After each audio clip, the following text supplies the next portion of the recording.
এতটাই পাতলা তুলোর মতো নরম তুলতুলে আর জালিদার হয় যে এক প্লেটেও মন ভরবে না। এতটাই খেতে সুন্দর হয় আর শুধুমাত্র বাড়িতে থাকা ভাতের চাল দিয়ে খুব সহজে তৈরি করে নেওয়া যায়।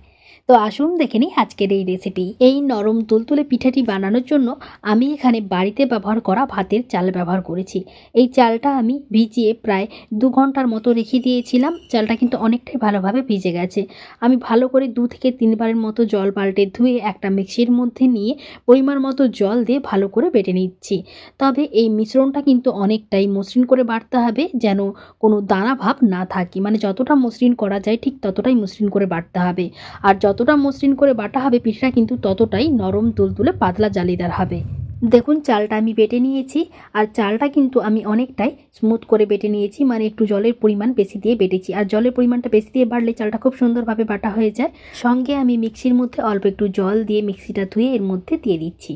আরও দিয়ে দিলাম আমি হাফ বাটির মতো জল, আর দিয়ে দিলাম অল্প একটু লবণ, মানে স্বাদ মতো লবণ এখানে অ্যাড করতে হবে। এবার দেখুন মিশ্রণটাকে ভালো করে মিশিয়ে নিচ্ছি।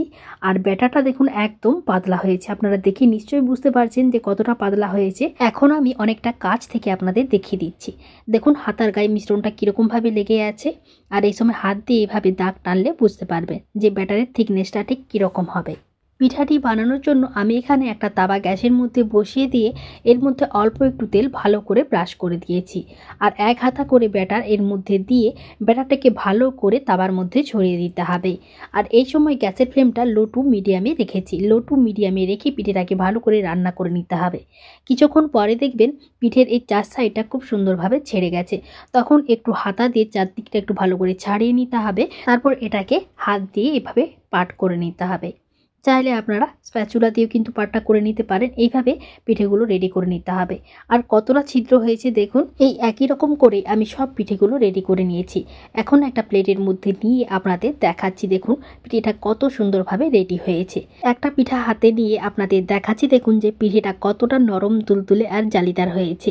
এইভাবে বাড়িতে একবার বানিয়ে দেখবেন। শুধুমাত্র একটা উপকরণ ভাতের চাল দিয়ে তৈরি হয়ে যায়। আর ব্যাটারের থিকনেসটা ঠিক থাকলে তবে কিন্তু পিঠে এতটা নরম তুলতুলে পাতলা জালিদার হবে। এই পিঠে আপনারা চাইলে গুড় অথবা যে কোনো তরকারির সঙ্গে খেতে পারেন।